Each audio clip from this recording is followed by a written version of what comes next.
susunod na programa ay rated PG. Ito ay nangangailangan ng patnubay at gabay ng magulang para sa mga batang manonood.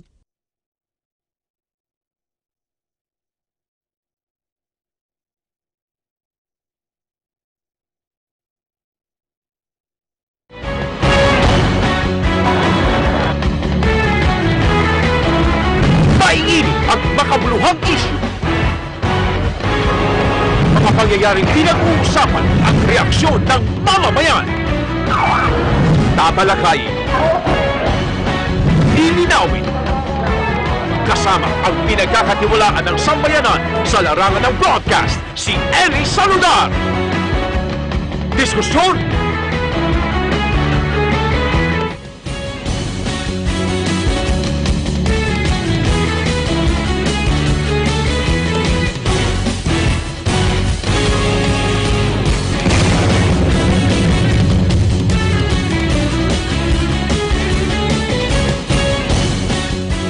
Bawat linggo ay aming sinusuri at tinututukan ang pinakamainit at mahalagang isyu na pinag-uusapan sa bansa.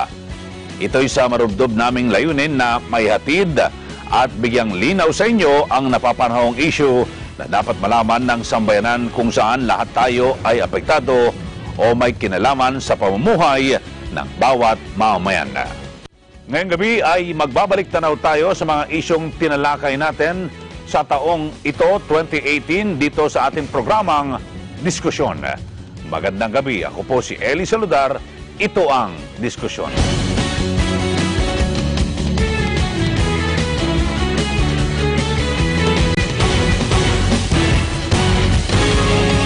Pep News, Linggo, alas 4 hanggang alas 5 ng hapon.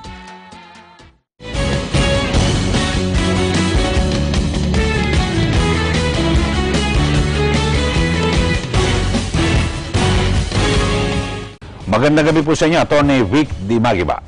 Magandang gabi siya, Eli. Salamat at nakumbida mo ako dito sa palatuntunan mong diskusyon. Apo. Okay. Apo, napaka-importante at siguro dito ho sa train law at marami po ang hindi po gaano nakakalam sa mga detalye kasi may mga binabanggit po ngayon ang ating pamahalaan na napakakaunti lang daw po ang magiging epekto nitong train law na ito at mas malaki raw yung ganansya o pakinabang ng taong bayan. Siguro umpisahan po muna natin dito po sa train law.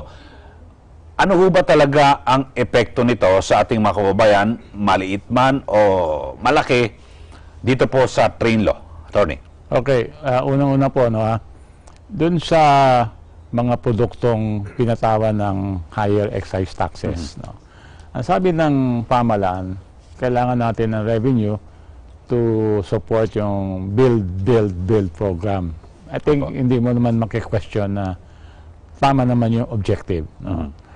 Pero yung mga produktong pinili na taasan ng excise taxes, ito yung mga produkto na ang ramdam ng mga mamamayan na either mababa ang kinikita o walang kita, yung pang-araw-araw lamang, ay mararamdaman mo na malaki.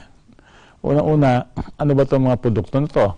Yung diesel, LPG, kerosene, at saka nagpataw pa sila ng excise tax sa coal.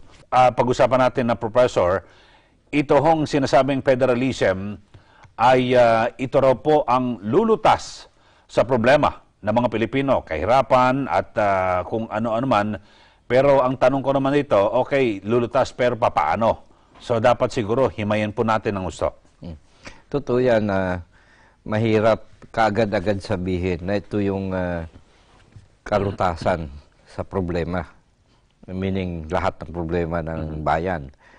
Ang tama sigurong pagkasabi dyan, yung sistema na yan, mas madali mo malutas yung mga problema ng bayan. Apo. Hindi siya mismo yung solusyon. Kasi iba-iba yung problema eh.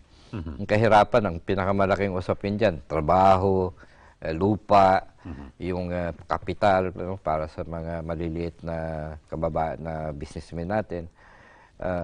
Ang mas usapin sa federalismo ay yung political system. Apo. Ano yung sistema ng politika natin at paggugobyerno na angkop para malutas yung mga ganong problema. Apo.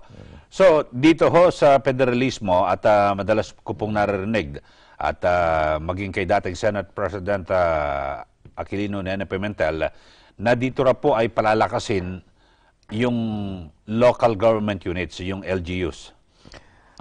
Totoo yan. Ang isang bahagi talaga ng federalism, yung pagkalat ng kapangyarihan. Mula sa national na sa isang unitary system, na kagaya ngayon, konsentrado yung governmental powers. Sa national. Sa national. Kahit na may local government code ka, ultimately, ang lahat ng desisyon ay nanggagaling either sa Malacanang, kung executive, o kaya sa Kongreso kung legislative. At ito yung mababago kasi bibigyan mo ng papel ang mga regions dito. So may pangalawang karakteristik ang federalism na hindi masyado pang natatalakay, pero mas mahalaga actually ito. Yung mga regions, magkakaroon na ng representasyon sa national.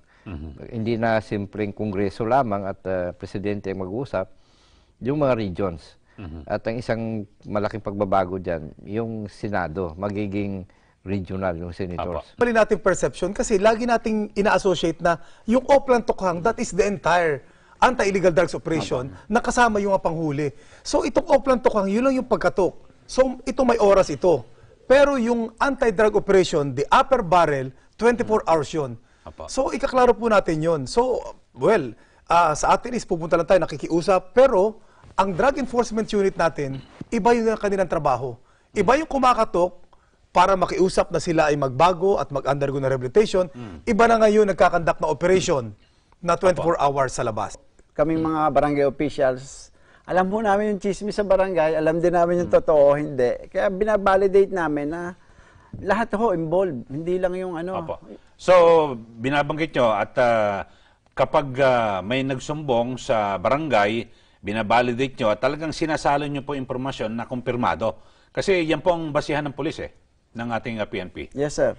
Talaga ho ng... So, paano ho ang proseso? Paano, para po sa kalaman natin mga kababayan? Kasi baka sabihin ako, baka iba nagagamit lang po sa pangigipit.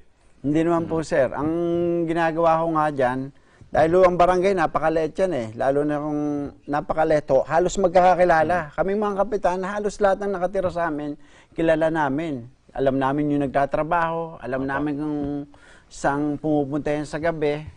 Kaya ho, hindi mo pwedeng maglista ka. Magagalit ho yung mga taong bayan, mga taong barangay sa komunidad.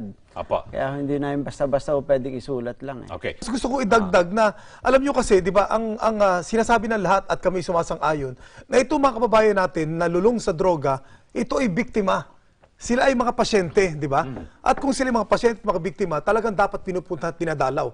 Kaya yung ating pagbisita sa kanila na yun is part ng ating programa. Sa ngayon, bukod sa barangay official na kasama ng kapulisan, sinama rin ang iba pang miyembro ng aming ng sektor sa Badak. So, kasama nga religious sector, kaya nabagat ni Councilor Marlon, pinupuntahan natin at talagang binibigay natin sa kanilang pagkakataon na sila ay magbagong buhay and to be integrated sa ating komunidad. Hindi ho kami kontrabida. Kami po ang pinipilahan ng maralitang Pilipino, mga magulang, mga anak na nabakunahan ng Dembaksya. Paano naman kami magiging kontrabida? Kung sino ang unang-unang gustong lumitaw, kung anong totoong kamatayan, bakit namatay? Siyempre kami po, dahil mga kliyente namin, itong mahihirap na kababayan natin, na nabakunahan karamihan sa mga pampublikong paaralan, sa mga barangay. So, pinalilitaw nila na parang hindi kami nakikipagtulungan. Pero ang punto doon, kanino ba dapat makipagtulungan? Sa biktima o doon sa gustong isakdal ng biktima? Kapag ang isang abogado ay nakipagkutsabaan sa idinidemanda ng kanyang kliyente o sa abogado o konsultant ng idinidemanda, iisipin ng ating mga kliyente na mahirap, pati kami ay nabili na. So, maliwanag yan. Mamaya ho ay didetali natin, attorney, yung lahat po ng kakayahan at siyempre, yung mga kababayan natin na naging biktima po nitong Dembaksya, sa totoo lang ho, ito hong problemang ito, ang lumikha nito, yung mismong Sanopi. Oo nga. Kasi sila po, silang gumawa. Ewan ko kung nadulas po sila na sinabi o kasi may mga paano. namamatay na noong 2016 pala. At tatlo na po ang nahukay at pinahukay ng kanilang mga magulang. Yung isa sa Maribeles Bataan, isa sa Bagak Bataan. At yung isa naman ay dito po sa Palayan City, Nueva Ecija. Tatlong nga puro 2016. At makikita nyo sa kanyang, sa kanyang maski sa bungo, yung mga bakas ng dugo na tumapon sa kanyang katawan dahil extensive ang bleeding. Eh, di bali yung mga anak mayaman, anytime kaya lang bilhin ng vitamins, pakain ng masustansya, pero naman itong mahihirap natin mga kababayan, talagang kitang-kita mo ang pagdurusa nila. Ngayon, sabi, drama daw kami. Pati yung namatayan, nagdadrama. Hindi po drama to, tunay na buhay to. Pero meron pa naman pupunta ka sa burol, may namatay, tawa ka pa ng tawa. Tapos, Kaya parang wala kang nakikiramay, pakiramdam. Abay, pag nagpapapalaho na yung magulang, sino ka ba naman para hindi mabagbag ang puso mo? Actually, nakita namin dyan doon sa ikasampung bangkay, dyan sa Caloocan, talagang nung mag-pray kami, manalangin bago mag-start ang team, talagang lahat kami naluha. Pero binawalan namin ang mga media na i-cover, hindi mo namin alam, may nakalusot na isang reporter, itinuwit niya. Pero later, binura. Siguro yun na sinasabi lang drama, wala pong drama dito. Ito po ay totoong buhay na dapat aksyonan ng lahat.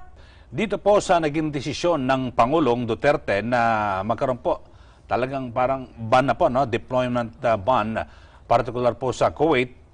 Ano po ang take nyo dito sa isyong ito? Kung matatandaan nyo, as early as 2016, nag-file na po tayo ng House Resolution urging Department of Labor and DFA na ihinto ang pagpapadala ng mga domestic workers sa Kuwait at iba pang bansa sa Middle East na wala naman po tayong matibay na protection para sa ating mga manggagawa. Kung matatandaan nyo na 2016 na meron po tayong based on OMWA record, meron po tayong 83 deaths, tapos nag-increase siya ng 113 or 115 ng 2017. At karamihan po rito sa mga pagkamatay o rason ay nag-suicide. May mga kamag-anak na kausap pa lang nila yung kanilang kaanak doon sa Kuwait, then after 3 days nag-suicide na. And then we never pursue any of those suicide cases. Nag-rely lang tayo doon sa report ng police. Hindi po tayo humingi ng further investigation or autopsy or forensic man lang. Pero tsaka talaga napaka-imposible at alam naman natin yung kaugalian po ng mga Pilipino na talagang bibihira po yung ganyang kaso ng pag-suicide. Totoo po yun. At actually nga po, unang-una ang Kuwait kasi non-compliant Kaya po tayo nag-file ng resolution kasi nga po nilalabag din yung hindi nasusunod yung batas na pinatupad ng Kongreso or pinasa ng Kongreso under the Migrant Workers Act, yung Republic Act 122 na dapat magpapadala lang or pwede lang tayo magpadala ng ating mga manggagawa dun sa bansang meron siyang protektado siya ng local labor law, tapos or signatory siya ng international multilateral agreement o kaya may bilateral agreement tayo. Ang Kuwait meron naman po silang labor law pero ang nasasakupan lang nito yung tinatawag na mga formal workers. Hindi po kasama ang informal which is the domestic workers. Kaya nga po pinupursige natin na bakit tayo nagpapadala ng mga kasambahay dyan sa Kuwait na wala naman talaga silang protection or hindi sila or nagbabiolate sila dito sa provision ng batas natin. Congressman, ipaliwanag po natin sa ating mga manood, ano ho ba ang kaibahan sa halimbawa sa Kuwait at non-compliant sinasabi nyo at halimbawa sa Saudi Arabia? Yung mga domestic helper, ano ho ba yung particular na binabanggit nyo na magbibigay po ng sapat na protection po sa ating OFW? Unang-una po, ang Kuwait po kasi ay hindi nasasakop ng kanilang local labor law ang domestic worker. Hindi po siya under ng Ministry of Labor, under siya ng Ministry of Interior. Wala po silang, hindi po sila signatory to any multilateral agreement or ILO at wala po silang bilateral agreement sa atin. Tuloy-tuloy po ang kampanya namin ng Tanggal Bulok, Tanggal Usok. Ito po is pangunguna ng Interagency Council on Traffic ng DOTR. Ano po yan, ito po ay kampanya para tanggalin na po yung mga jeepneys, yung mga public utility jeepneys natin na hindi na roadworthy. So ibig sabihin, hindi na non-compliant na po to sa mga standards na isiniset ng Land Transportation Office as per as safety concerns. So ngayon, eto po, nagsimula tayo ngayong taon na to, naging stricto po kami sa pagpapa-implement nito. 353 na po ang nahuli namin na smoke belchers Pinagko-comply po ito na ayusin nila yung mga makina nila para pumasa sila sa smoke emission test. Meron din po tayong mga natikita na halos 1,500. Ito po yung mga yung mga walang headlight, yung dilapidated na yung kaha. Kasi yung mga importante gulong rin carbon. yung brake light tsaka yung headlight. Tapos Totoo po yun. yung signal light. Kasi ngayon, ang system po ngayon sa mga jeepney, kamay ho pinanggagamit eh. Kung linig ko, Kaya nga po, buti po kakaway eh. kumay-kamay pa. Minsan talaga nakakalimutan na, lalong-lalo na po yung headlight. Tsaka yung brake light po, para alam ng kasunod na pepreno siya. Preno siya, tama po yun. Napaka-importante po ito. So ngayon po ito, marami na po tayo natikitan. In total, siguro po nakakahalos 2,000 na po tayo na apprehensions. And with this campaign, ang naapektuhan po talaga yung mga commuters. Saan nanggagaling ang passion ni Pangulong Duterte dito sa pag-ayos sa Boracay? Mahal niya ang Pilipinas, mahal niya ang taong bayan. Nakita niya na may problema sa Boracay bilang world-class island. At nais niyang maayos ito dahil kailangan kong world-class facility at island resort. World-class din ang serbisyo. Ang problema, world-class sa island ito, kaya lang, inferior ang serbisyo. Ang dami natin nakita mga problema, Eli. Kagaya na binanggit ko, nakita na natin ang problema ng polusyon, nakita natin ang problema ng paglabag sa mga environmental laws, nakita natin ang problema ng LGU sa kakulangan at sa pag-ignore sa mga napakaliwanag na mga violations sa isla. Ano kailangan gawin ngayon? Binanggit na po ni Pangulong Duterte na plano na declare ang state of calamity.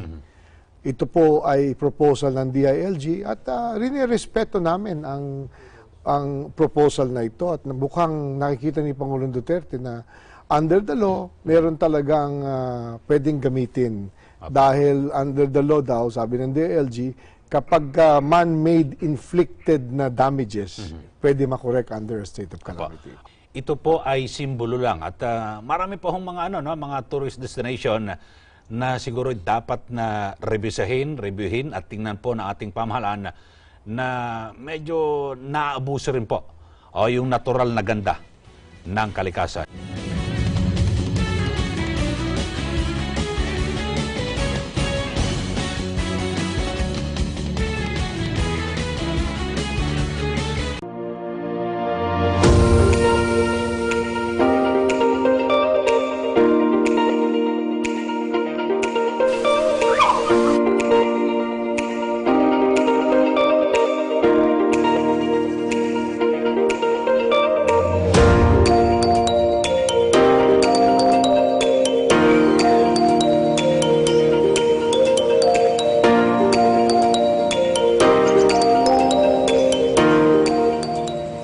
When visiting the Philippines, Manila or Quezon City is a popular destination. But oftentimes the hustle and bustle of the city can be more stressful on your vacation.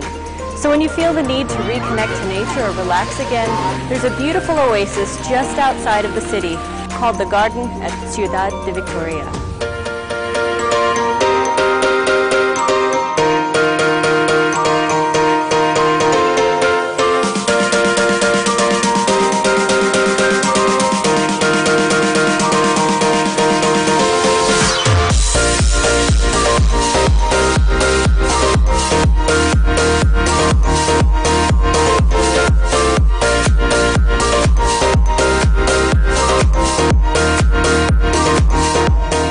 Some of the species that you can see here include hydrangea, snapdragon, and stargazers. They're truly beautiful.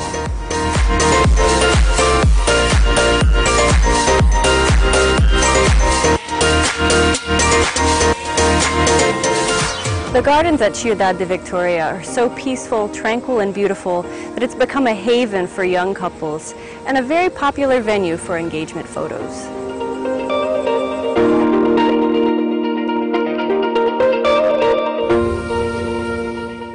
The next time you want an escape from the big city, the garden at Ciudad de Victoria is a wonderful place to visit.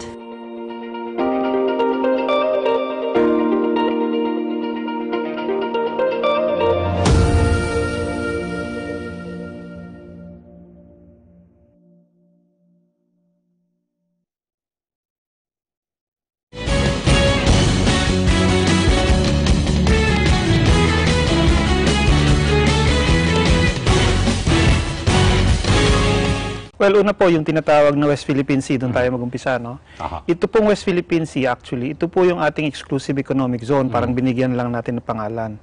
Hindi po ito yung buong South China Sea, kundi yun lang parte ng South China Sea na atin talaga, yung exclusive economic zone. Yan po ay ang buong area na sinusukat natin mula sa coastline hanggang halos 400 kilometers. No? 200 nautical miles is almost 400 kilometers. So lahat po ng living resources dyan, lahat po ng pangisdaan, at lahat din po ng mga non-living resources ay dapat sa Pilipinas po yan. Pag-aari po ng Pilipinas yan. Tayo lang dapat ang nakikinabang dyan o kaya tayo lang ang nagsasabi kung sino ang pwedeng kumuha at para sa anong purpose yung mga resources na yan. Parang sa lote, di ba may mga muhon-muhon yan? Opo. Ito yung akin hanggang dito lang. Opo. Ang lupa. May Parang hangganan, bale. Opo, Andun hangganan. kayong boundary. Opo. Ngayon, sa loob ng area na yan, however, meron nga nitong mga isla no? at bato-bato. Dahil isla sila o kaya bato na above water at high tide na tinatawag, no? Parang maliit na isla yan, mistulang isla yan. Mayroon siyang territorial sea na tinatawag na katumbas na rin ng lupa, bale, halos. No? Dahil doon, parang butas-butas yung ating exclusive economic zone, yung West Philippine Sea. Pero dahil nga doon sa arbitration between the Philippines and China, yun na lang ang disputed area legally, no? Ayon sa tribunal. So yung Scarborough Shoal ay isang grupo po yan ng 6 na maliliit na bato na iisang bahura. At yung Kalayaan Island Group na inaangkin natin, ito po naman ay dun sa south, sa Spratly Island Group. No? Yan po talagang mas maraming isla. At hawak po natin dyan ang siyam na features. 7 po dun ay talagang islang natural na may mga puno, may mga halaman. At may 2 pang reef. No? At kasama na din doon yung hawak natin yung Second Thomas Shoal o kaya Ayungin Shoal na tinatawag na mayroon tayong in-install doon na barko. So yun po yung ating teritoryo ngayon. At yung pangkatabi niya ay kasama din doon sa Kalayaan Island Group. No? Pero yun nga lang, inookupa siya ng iba-ibang bansa ngayon. Ang unang-unang dinesisyonan ng CONCOM, ito ay 1 linggo pa lang matapos mabuo.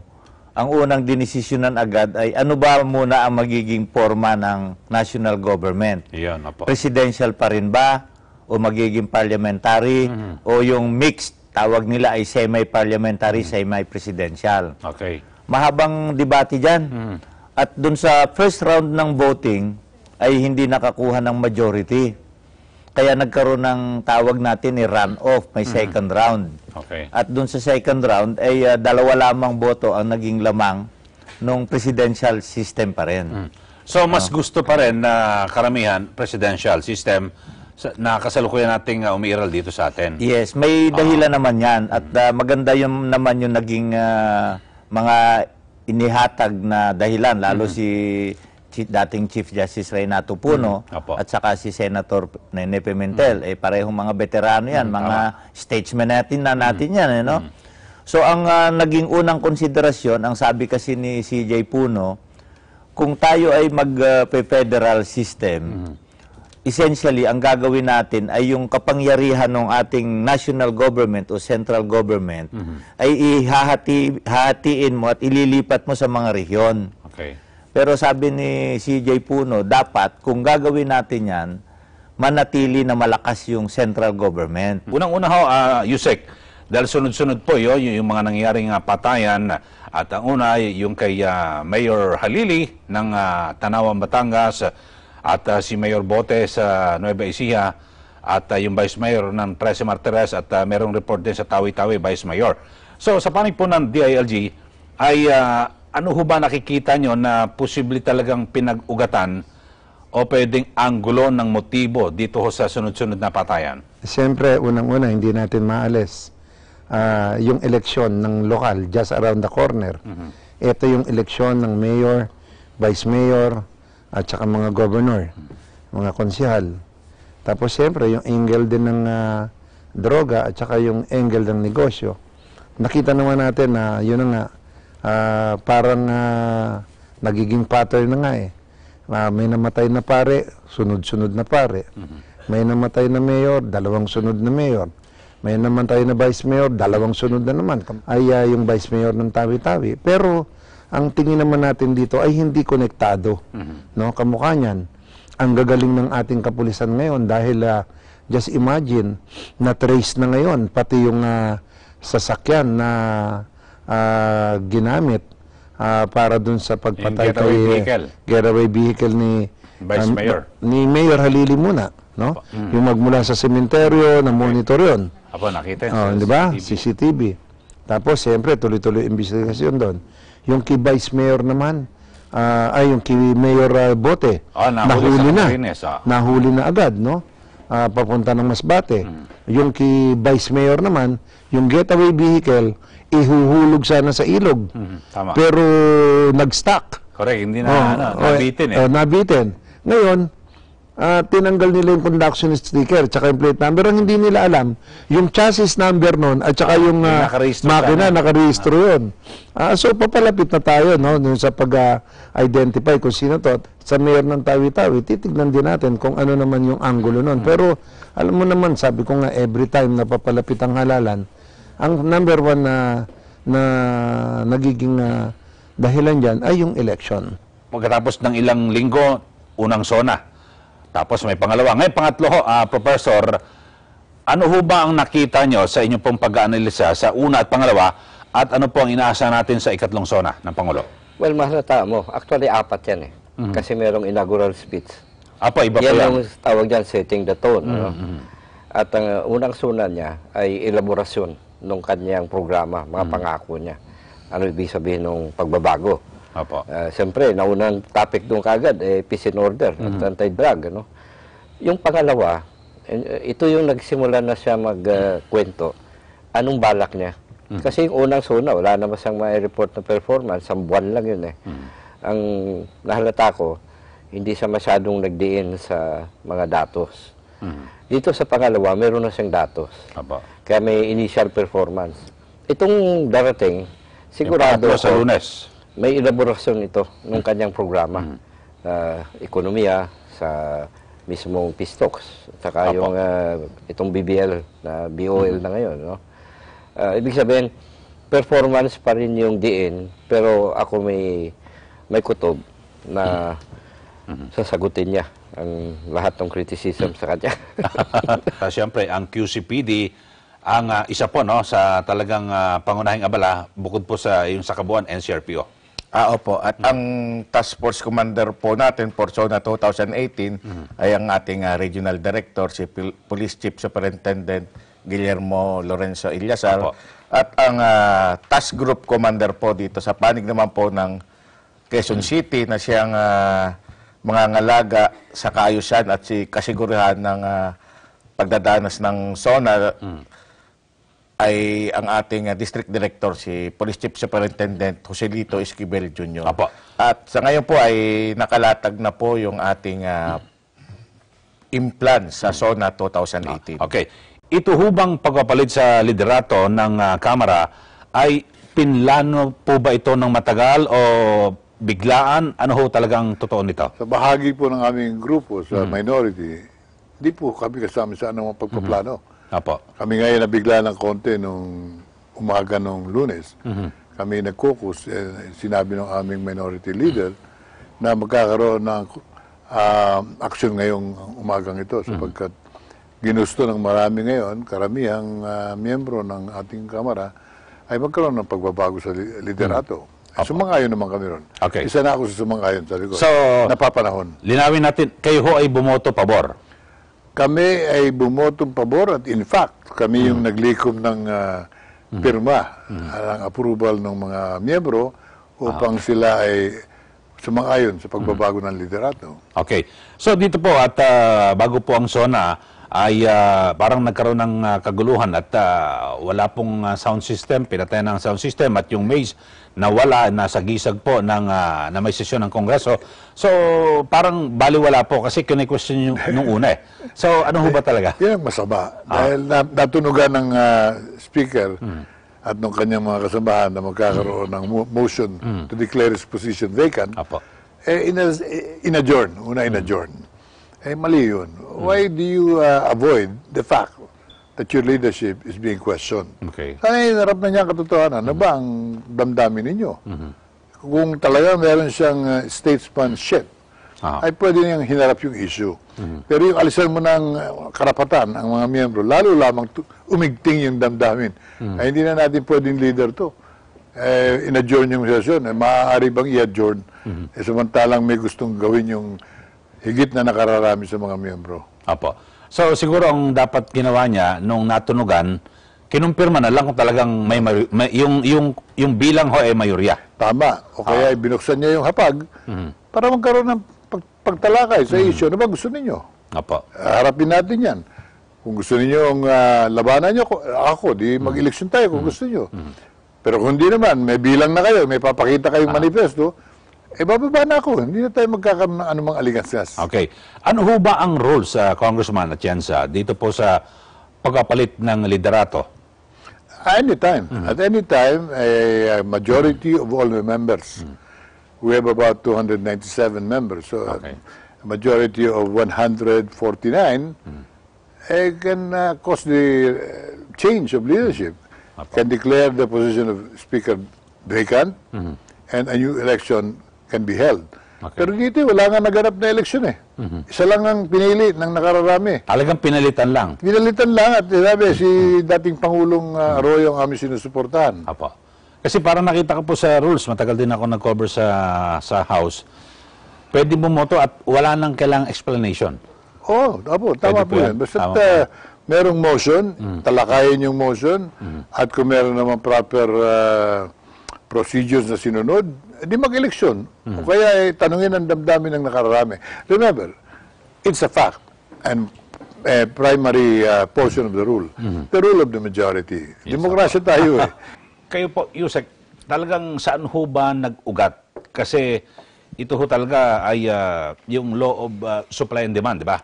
Kapag kakaunti ang supply, mataas ang demand, talagang yung presyo po maapektuhan. So, saan po ba nagmula? At bakit po, sabihin natin, bagamat hindi pa naman talaga krisis, pero bakit po tumaas ang presyo po ng bigas? Ano po ang assessment dito ng Department of Agriculture? Alam mo, pagdating sa bigas, Kelly, si Secretary Piñol ang nagsasalita niya. No? At bilang isang undersecretary, ayoko naman siyang uunahan o magpapasikat ako dito kung anong alam ko. No?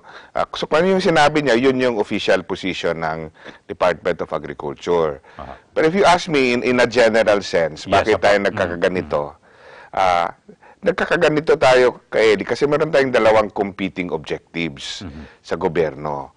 Kailangan klaro sa atin na dalawang competing objectives to. Ano ba ito? Una, gusto natin ng mura na bigas para sa mga Pilipino. Alam naman natin, that's a political commodity. Hindi aandar ang ekonomiya ng Pilipinas kung walang bigas, walang energy yung workers natin.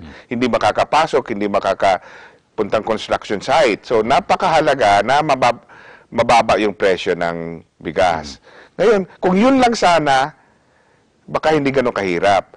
Meron tayong isang objective pa, which is the objective of the Department of Agriculture, na mataas dapat ang kita ng farmers. So kung titingnan mo, nagko-compete yan sila. Ano ang bigyan mo mas malaking emphasis, di ba? Yung price ng bigas o yung income ng farmers. Kaya minsan, pag hindi klaro yung policy mo, minsan nakikita mong nagtuturoan. So, ito namang specific crisis na ito, I think alam naman natin na ano yung suspicions. Sinabi na ni Secretary Piñol, hindi siya makapag-order ng bigas dahil sa hindi inaprubahan ng NFA. So that's a question of red tape. Ano yung decision na para maraming dadaanan, council, whether right or wrong, hindi ako nagsasabi sino ang tama o mali, but ang punto is, hindi na ilabas yung desisyon na dapat na ilabas agad. Yun yung isa. Pangalawa, I think marami na rin nasasabi na mukhang merong nag-hoarding. Merong mga taong nagsamantala doon sa shortage o ginawa ba nila yung sitwasyon. Kasi meron, Yusek, na may mga tinatawag na kikreate ng artificial shortage i-hoard para talaga mag-create ng shortage. Opo, yun ang narinig natin, di ba? Ganyan. Parang namomonopolize ng a few importers yung pag-import ng bigas. Parang yung tinatawag na cartel. Ikaw na nagsabi ng word na yan, di ba? Kasi doon sa SSS, ang gamit ko ng word, mafia Dito, cartel naman. Kasi lumabas naman po yan sa Senate hearing na may rice cartel.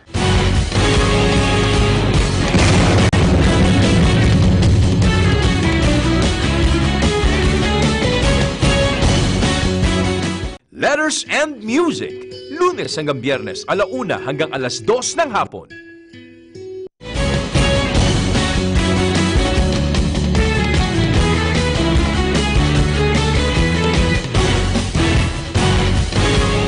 Magandang gabi, Kaeli. Magandang gabi po sa lahat ng nanonood dito sa ating diskusyon ngayon. Apo, ano ho ba ang dahilan? Bakit umabot po sa 6.4 yung inflation rate? At ako, na-review ko yung, yung sa report po ng PSA, talagang mukhang pagkain, bigas po ang talagang pasirit po nito. Tama kayo, Kaeli. Yung grupo ng mga commodities na nagpapahirap talaga sa sitwasyon natin ngayon ay nasa pagkain. Mga key agricultural products, fish, bigas, karne at vegetables. Nagtaasan lahat. Talagang meron ho tayong mga supply issues dyan. Yung una yung sa isda. Because of the effects of climate change, nararanasan na po natin yan since around 2011. Talaga yung fish supply natin ay nababawasan. Nasabayan pa po ng policy decision ng DA na bawal na talaga ang commercial vessels sa mga municipal waters, kaya nag-tighten yung supply ng isda. Although may panukala ang DA na talagang i-implement nila. In terms of importing, lalong-lalo na po yung galunggong nabanggit po ni Secretary Piñol dahil hinahanap po talaga ng ating mga kababayan. Dati ho kasi ang importasyon ng isda for processing. Ngayon ho, mga sardinas lang yan or ano? Opo. Ang gusto ni Secretary Piñol ay pwede na ho diretso sa market. Kaya yan ho ay parang immediate short-term solution. Pangsamantala lang naman. But we need more sustainable fishing practices and programs para mas maganda yung productivity. Kasi alam naman natin yung law of supply and demand at pag dumami ang supply, matik yung presyo bababa. Opo. Nagkataon din po na nasabayan din yan ng mga problema sa supply ng bigas. Alam naman natin na marami na hong nakapagsabi na nagkaroon ng tightening dun sa NFA rice dahil hindi ho nakapag-angkat ng enough rice yung NFA. Hindi rin ho nakabili ng enough na supply mula sa ating mga domestic producers nung last harvest season. Kaya ho talagang there was an impression na kulang ng bigas. Actually, meron naman hong sapat na bigas sa Pilipinas. Kulang lang yung murang bigas na dapat yung palm shortage, yung nagkaroon po ng pagkukulang yung NFA rice na kung saan mura ang bigas na binibilin tinatangkilik po ng masang Pilipino. At nagkataon talaga na nagkaroon talaga ng medyo panic ng konti nung a few months ago, na-report ng NFA sa isang congressional hearing po yata yun na konti na lang yung buffer stock nila. Pero actually, in the country, there was enough rice. Ngayon, kailangan din pong gawan ng maraming mga action yan na immediate. Yung una, meron pong 4.6 million sacks of rice available sa mga NFA warehouse. For immediate release na po yan.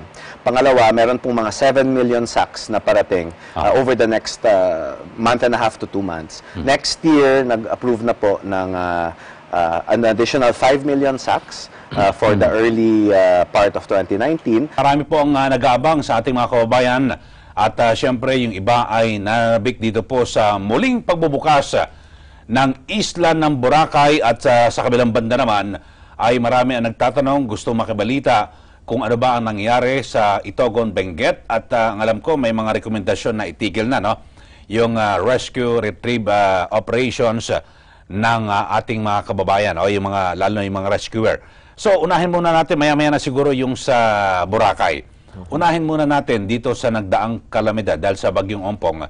Sa Itogon, Benguet ay may rekomendasyon na na itigil na yung pag-rescue dahil sa mas maging mapapanganib ito sa mga rescuer. Opo, sa atin po sa DNR, ang atin pong tiningnan dito is yung usaping kalikasan.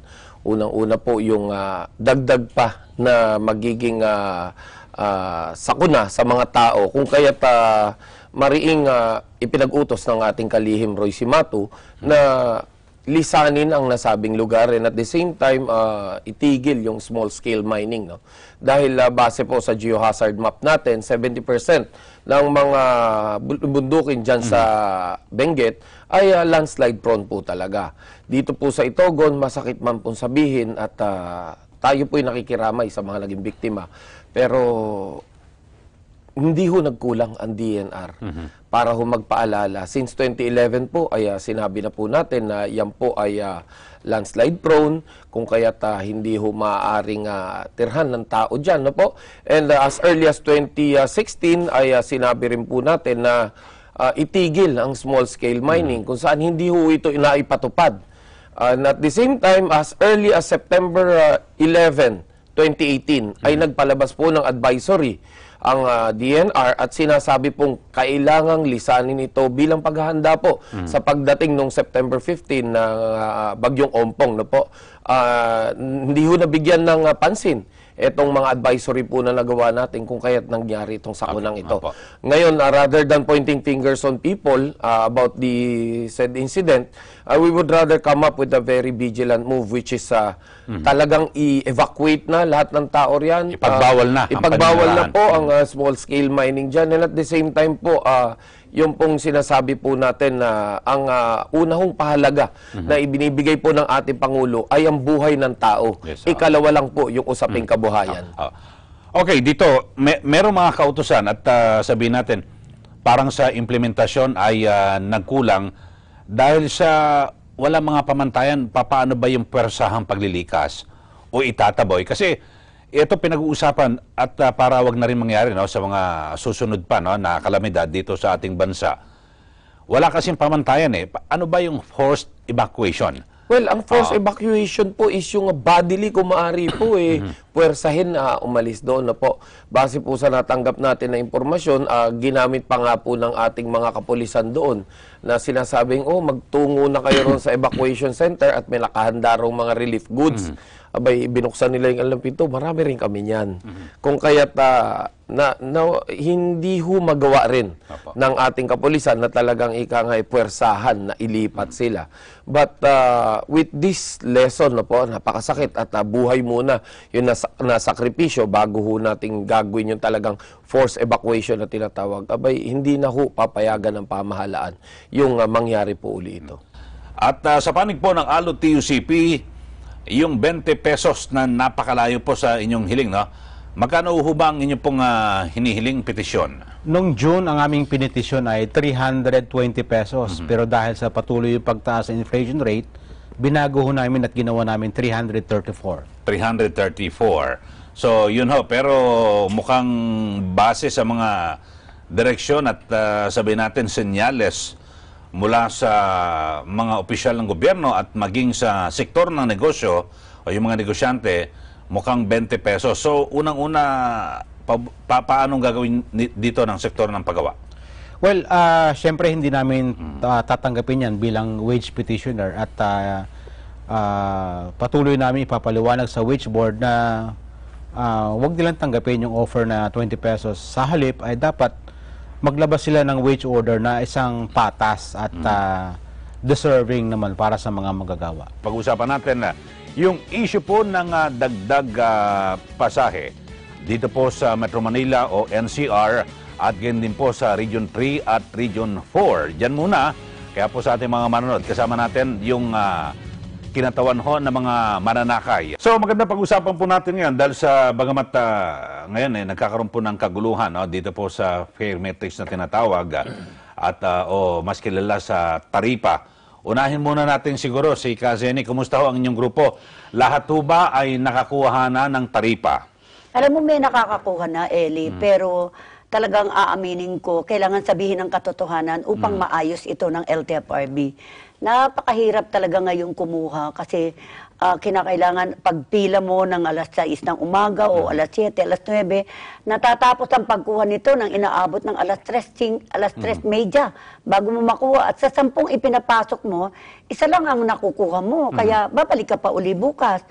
Siguro para sa amin sa FEDUDAP, nais kong hilingin talaga kay Chairman Delgra, baka naman po pwede upang makamit na ng ating mga tsuper dahil talagang kahit sabihin mo pong bumaba ang presyo ng krudo, talagang kulang pa rin ang kinikita ng aming mga tsuper hanggang hindi inuumpisahan itong pagkakamit ng tinatawag na buong 2 piso, di ba? Na piso idagdag. Kaya sana payagan niya na makapagbigay na kami, lalo na yung 4 kilometers. Kasi total, piso lang naman ang dinagdag eh. Hindi naman siguro magiging sagabal ito para sa ating mga mananakay na sa bawat pagsakay nila, understood nila, piso lang ang idadagdag saan man sila bumaba. Okay. Si Kaobet naman sa Pasang Mazda, kumusta po ang inyong samahan? Well, alam mo, kaibigang Ellie, the same problem na nai-encounter ng aming grupo, gaya ng kila Mrs. Maranan at sa ibang grupo. It so happened lamang after the publication ng 15 days nito sa UP, National Circulation, nag-fall na November to a holiday. So, hindi pwedeng, there is no office sa LTFRB, so lahat ng ating mga drivers sa jeepneys ay nagkukumagkag lahat yan. Sapagkat yung piso, napakalaking bagay sa kanila. Kanya nga nang dumating ang Lunes, lahat ay andyan lahat. You could just imagine, paring Ellie, 65,000 units in National Capital Region, excluding Region 3 and 4. So, dito lang sa Metro Manila yan? Dito lang sa Metro Manila. Kanya, makikita mo ang dagsa ng mga operators, driver, just to get rid of this fare matrix. Lumabas dyan, nagkaroon ng pag-aanunsyo ang ating chairman ng LTFRB, Chairman Martin Delgra, no fare matrix, no increase, because may violation. Okay, so panig naman po ng mga commuters kay Lito Alcober. So, may mga reklamo ho ba na kahit wala pang fare matrix, diretso po yung paniningil ng ilan nating mga driver? Maraming nagrereklamo doon sa naniningil na wala pa yung taripa nakikita doon sa bawat unit ng tumatakbo. Pero sa issue ng fare hike, ang tingin sa aming grupo, yung commuters at saka yung transport sector, parang pamilya yun, parang mag-asawa. Hindi po pwede na may commuters na wala yun din yung isa. So, yung dalawa palaging magkasama. Now, before, ang grupo namin, kami very staunch about yung sa pag-increase na walang public hearing, hindi kinokonsulta. Kami po yung unang talagang nagpababa ng 2 piso na increase noon dahil walang consultation sa mga tao sa sektor. But now as we have a common stand ngayon na kung ano man yung pakiramdam ng commuters, lalo na sa inflation natin ngayon at saka issue ng fare hike, let's be neutral on this ground na ang mga driver at saka yung commuters dapat ang damdamin magkakaisa. So on that matter, nakita na pag-aralan namin na matagal na dapat na merong increase dahil ang fuel increase masyadong mataas, pababa ng kunti-kunti. So nakita natin, ang problema dito is not the relation between the transport and commuters. Ang problema nito is yung fuel increase. When in fact, long time ago, I challenged them. Pati si George San Mateo, sabi ko, dapat ang commuters at saka yung transport sector magkaisa. Magkakasama kung ano man ang dapat nating ipaglaban, labanan natin pareho. Pero kung ano man ang dapat nating suportahan at para sa sektor na ito, ay dapat suportahan natin. So on this issue ngayon, ang aming sektor ay talagang sinusundan namin. Ibig sabihin, on our part, ina-approve namin yung 10 piso na kasi ang NEDA gusto nilang 850 lang yata or kulang yung may 50. Marami kasi nag-aaway sa paghahanap ng 2.25. Pag kulang yung bigay ng pasahero, masama ang loob ng driver.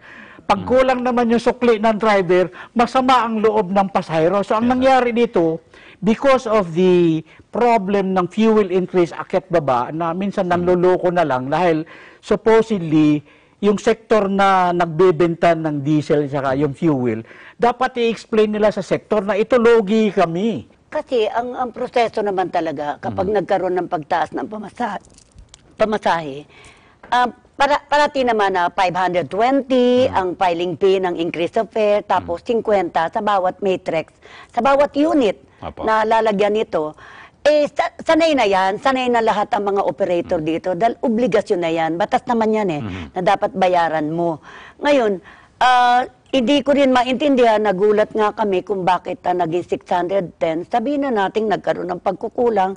Siguro naman ay dapat maunawaan na lamang to pagkat ang umupo dito sa atin sa LTFRB ay bago, hindi masyadong alam ang lahat ng bagay na yan dahil ngayon lang muli nagkaroon ng pagtataas ng pamasahe.